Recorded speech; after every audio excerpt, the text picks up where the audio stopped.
भरपूर पाऊस होता. मनस्वीला बिर्याणी खायची खूप इच्छा झाली बरं का. खूप मुसळधार पाऊस आहे विरारला. मग मस्तपैकी इथं बिर्याणीचा बेत केलेला आहे. बिर्याणीचा फुल व्हिडिओ आपल्या चॅनलवर अपलोडसुद्धा आहे, तुम्ही नक्की बघा. रात्रीचा व्हिडिओ असल्यामुळे थोडंफार तुम्हाला इथे काळोख दिसेल. आणि छानपैकी इथं तांदूळ दणदणून शिजवून घेतला आहे 80 ते 90% आणि मस्तपैकी हॉलमध्ये मी ठेवला होता थोडा ड्राय होण्यासाठी.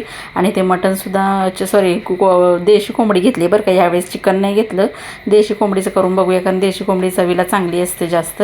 आणि छानपैकी असं एकदम जबरदस्त सुगंध सुटला आहे बरं का.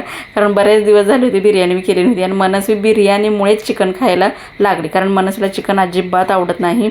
आणि ह्याच्यात जेव्हा बिर्याणी जेव्हा करते तेव्हा तिला चिकन मग ह्यातलं ती खायला लागते. काय माहिती मुलांना कशात काय आवडतं ते सांगता येत नाही.